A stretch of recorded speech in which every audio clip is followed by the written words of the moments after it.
હાલો બધા વિદ્યાર્થીઓ મજામાં હશે। વિદ્યાર્થી મિત્રો આજે આપણે પ્રકરણ નંબર 1 વાસ્તવિક સંખ્યાઓ એનો સ્વાધ્યાય 1.1 ક્વેશ્ચન નંબર 4 તેનો આપણે અભ્યાસ કરવાનો છે। વિદ્યાર્થી મિત્રો આના પહેલા આપણે આના પ્રશ્ન નંબર 1 પ્રશ્ન નંબર 2 અને પ્રશ્ન નંબર 3 જોઈ ગયા અને તેમાં આપણે શીખી ગયા કે ગુસ્સા અને લસા કેવી રીતે શોધી શકાય। વિદ્યાર્થી મિત્રો હવે વિદ્યાર્થી મિત્રો આપણે આ દાખલાની અંદર આ પ્રશ્નની અંદર 306 અને 657 નો ગુસ્સા આપણને આપેલો છે કે 9 છે। તો આ ગુસ્સાનો વિદ્યાર્થી મિત્રો ઉપયોગ કરી અને આપણે આ જ સંખ્યાઓ 306 અને 657 નો લસા શોધવાનો છે। તો વિદ્યાર્થી મિત્રો આપણે જાણીએ છીએ કે આપણા પાસે એક નિયમ છે। અહીં લખવાનું કે આપણે જાણીએ છીએ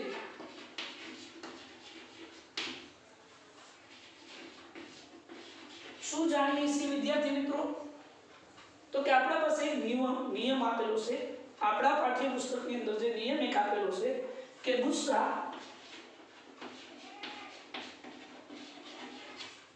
ગુણ્યા લસા બરાબર 2 પૂર્ણાંકોનો ગુણાકાર। વિદ્યાર્થી મિત્રો આપણી પાસે એક આવો નિયમ છે કે ગુસ્સા ગુણ્યા લસા બરાબર 2 પૂર્ણાંકોનો ગુણાકાર। આ નિયમ શું કહેવા માંગે છે કે આપણે જે સંખ્યાઓનો ગુસ્સા અને લસા શોધીએ અને એનો ગુસ્સા અને લસાનો ગુણાકાર કરીએ એ કોના બરાબર થાય છે? તો કે તે આપેલ બે સંખ્યાઓના ગુણાકાર બરાબર થાય છે। તો અહીં વિદ્યાર્થી મિત્રો આપણે 306 અને 657 ની ચર્ચા કરીએ છીએ। તો 306 અને 657 નો ગુસ્સા આપણને કેટલો આપેલો છે? તો કે 9 એટલે કે ગુસ્સાની જગ્યાએ આપણે 9 લઈ શકીએ ગુણ્યા લસા આપણે શોધવાનો છે। કોનો લસા શોધવાનો છે વિદ્યાર્થી મિત્રો?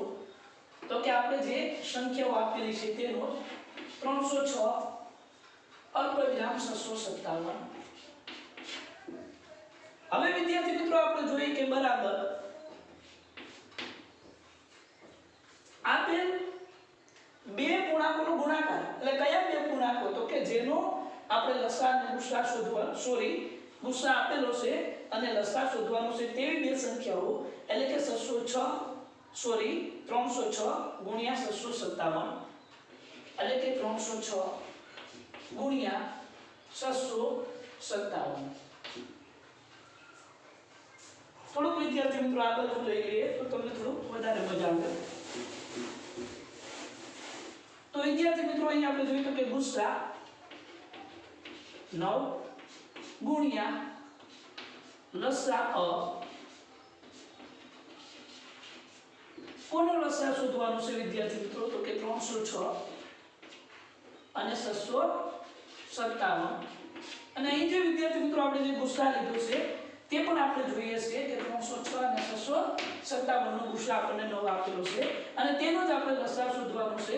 એટલે આપણે લખવું પડે કે લસા કૌંસમાં 306 અલ્પવિરામ 657 બરાબર બે પૂર્ણાંકોનો ગુણાકાર। તો કે કયા બે પૂર્ણાંક? તો કે જેનો આપણે ગુસ્સા આપેલો છે ને લસા શોધવાનો છે તો કે એવી સંખ્યાઓ એટલે કે 306 ગુણ્યા 657। તો વિદ્યાર્થી મિત્રો અહીં આપણે જોઈએ 9 ના 9 ગુણ્યા લસા બરાબર 306 અલ્પવિરામ 657। કારણ કે અહીં આપણે ડાબી બાજુ કોઈ પ્રકારનું સાદું આપી શકીએ એમ છે નહીં એટલે તેવી રીતે બરાબર 306 ગુણ્યા 657। તો આપણે 306 અને 657 નું શું કરવું પડે વિદ્યાર્થી મિત્રો? ગુણાકાર કરવો પડે. તો વિદ્યાર્થી મિત્રો અહીં જોઈએ 306 ગુણ્યા 657. અહીં વિદ્યાર્થી મિત્રો બે રકમ ત્રણ રકમ આપેલી હોય એટલે સૌથી પહેલા આપણે બે શૂન્ય લઈશું. 6 વડે ગુણાકાર કરીએ તો 6 × 6 = 36. 36 નો છગડો વધી પડી 3. 6 ગુણ્યા 0, 0 ને 3 એટલે 3. 6 તેરી 18. હવે વિદ્યાર્થી મિત્રો 5 નો વારો આવે તો 7 બાકી રહેશે એટલે 7 માટે આપણે અહીં શૂન્ય રાખી દઈએ. હવે વિદ્યાર્થી મિત્રો આપણે જોઈએ 5 × 36, 30 ની શૂન્ય વધી પડી 3. 5 ગુણ્યા 0, 0 ને 3 તેમના તેમ. 5 તેરી 15. હવે વિદ્યાર્થી મિત્રો લાસ્ટમાં 7 બાકી છે તો 7 વડે આપણે ગુણીએ. 7 × 42, 42 નો બગડો વધી પડી 4. 7 ગુણ્યા 0 એટલે 0, 0 ને વધી 4 એટલે કે 4. 7 તેરી 21. અહીં આપણે જોઈએ 0, 0 ને 2 એટલે 2 ના 2, 0, 0 ને 4 એટલે કે 4. અહીં 6 ને 3 9, 9 ને 1 10, 10 ની શૂન્ય વધી પડી 1, 3 ને 1 4, 4 ને 5 9, 9 ને 2 11, 11 નો એકડો વધી પડી 1, 8 ને 9, 9 ને 1 10, 10 ની શૂન્ય વધી પડી 1, 1 ને 1 2. તો વિદ્યાર્થી મિત્રો અહીં આપણે જોઈએ તો 2,01,042 આપણને આ ગુણાકારનો જવાબ આપણને મળે છે. તો 2,01,042 306 ગુણ્યા 657 કરીએ તો વિદ્યાર્થી મિત્રો આપણને મળશે 2,01,042. હવે વિદ્યાર્થી મિત્રો આપણે લસા જોઈએ છે. તો જે આપણને જોઈતું હોય, જે શોધવાનું હોય તે જ માત્ર ડાબી બાજુ રાખવું પડે અને જે ન જોતું હોય તે જમણી બાજુ જાય. તો વિદ્યાર્થી મિત્રો અહીં 9 અને આ લસા આ બંને વચ્ચે ગુણાકારનો સંબંધ હોય તો 9 ને આપણે ડાબી બાજુથી જમણી બાજુ લઈ જતા તે ક્યાં જશે તો કે છેદમાં જશે. કોના છેદમાં જશે તો કે 2,01,042. તેથી આપણે લખશું લસા 306 અલ્પવિરામ 657 બરાબર 2,01,042 ના છેદમાં 9.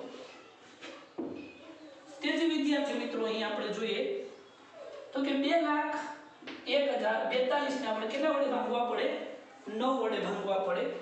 તો વિદ્યાર્થી મિત્રો અહીં આપણે જોઈએ ચેક કરીએ તમારા સામે 2,01,042 ભાગ્યા 9. અહીં 9 વડે આપણે ભાગ ચલાવી વિદ્યાર્થી મિત્રો. 9 × 2 = 18. 20 માંથી 18 જાય એટલે 2 વધે. ઉપરથી ઉતારી વિદ્યાર્થી મિત્રો 1. 9 × 2 = 18 વડે ભાગ ચાલશે. 21 માંથી 18 જાય એટલે કે 3. ઉપરથી ઉતારી આપણે 0. 9 તેરી 27. 3 વધશે વિદ્યાર્થી મિત્રો.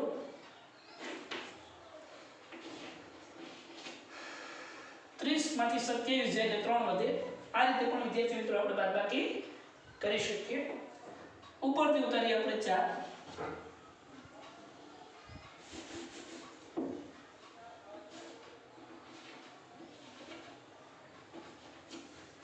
અહીંયા આપણને 34 મળે છે પરંતુ ભાગ ચાલશે 9 તેરી 27. અહીં વિદ્યાર્થી મિત્રો 4 માંથી 7 ન જાય, 10 કો લઈએ 14 મળશે આપણને. અહીં 2, 14 માંથી 7 જાય તો 7, 2 માંથી 2 જાય તો 0. ઉપરથી આપણે ઉતારીએ 2, 9 × 8 = 72, 72 માંથી 72 જાય 0. તો વિદ્યાર્થી મિત્રો આપણને લસા 22,338 મળશે. તેથી